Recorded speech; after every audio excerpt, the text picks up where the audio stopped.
So మీకు చోటా గారితో ఫస్ట్ టైం అంటే ఒక మూవీలో మీద లేదు sir, first Brindavanam sir, right దాని తర్వాత నాయక్ సార్, నాయక్ ఇప్పుడు విన్నర్ సార్, మధ్యలో టైగర్ ఉంది సార్, టైగర్ ఇప్పుడు విన్నర్. సో బృందావనంలో ఇద్దరికి ఒక మంచి ఛాలెంజ్ సార్, మీరు చూసుంటారు.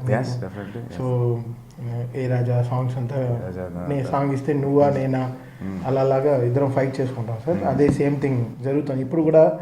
ఆయన ఎక్స్పీరియన్స్, నా ఏజ్ ఆయన experience, theatre film experience. So ఆయన అలా ఈరోజు మనకి కూడా ఈరోజు అంత ఫెంటాస్టిక్ విజువల్స్ ఇచ్చారు. సో రియల్లీ మీకు ఆర్ఆర్ కొడుతున్నప్పుడు ఆ విజువల్స్ ఎంత ఇన్స్పైర్ అయ్యాయి? చాలా ఇన్స్పైర్ అయ్యాను సార్, చాలా ఇన్స్పైర్ అయ్యాను. జనరల్గా కొన్నిసార్లు ఎక్స్పైర్ అయిపోతూ ఉంటాను. అంటే ఆయన విజువల్ కాదు.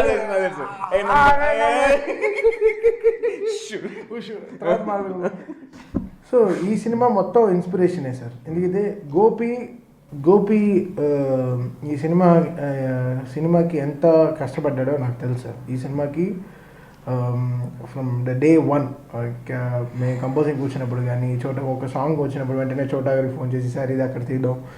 మెయిన్గా ఈ సినిమాకి అన్ని బెస్ట్ కుదిరింది వచ్చి ప్రొడ్యూసర్ సార్ బుజ్జి గారు అండ్ ఫుల్ సపోర్ట్. ఏంటంటే బుజ్జి గారు వచ్చి very good commanding executing, Madhu గారు వచ్చి very good planner sir.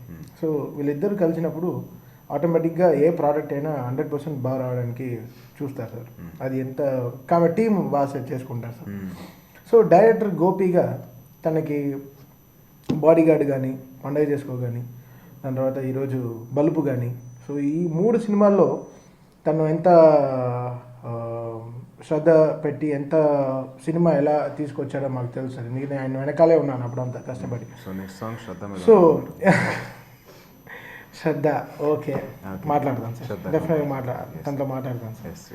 So అలా అన్నప్పుడు నేను చెప్పాను బావా నాకు తెలుసు రేసు కొన్నప్పుడు బుజ్జి గారు ఎలా చేశారో నాకు తెలుసు. సో డెఫినెట్గా ఈ సినిమా నీకు ప్రొడక్షన్ వైజ్ అన్ని ఎక్స్ట్రాడినరీగా ఉంటుంది, నువ్వు అనుకున్న లెవెల్కి ఉంటుంది, నువ్వు అనుకున్నది డెఫినెట్గా స్క్రీన్ మీద తెస్తాను. ఎందుకంటే బికాస్ చాలా విజువల్గా చాలా ఉంది కదా సార్ మీ ఆర్ట్స్ రేస్. మీకు జనరల్గా డెఫినెట్లీ నాకు ఒక బ్యూటిఫుల్ ఎక్స్పీరియన్స్ ఈ మూవీ. నాకు కథ చెప్పినప్పుడు అసలు ఎంత ఇన్స్పైర్ అయ్యానో అలాగే అంతే హార్డ్ వర్క్ పెట్టాలని చెప్పి అనుకున్నాను.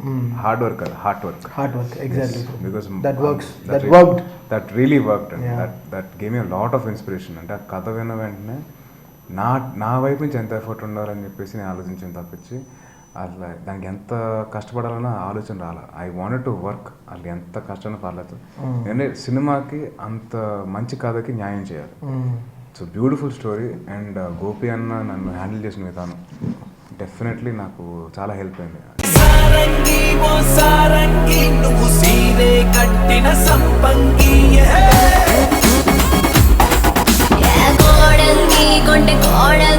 నువ్వు కారం కారం వేసంగి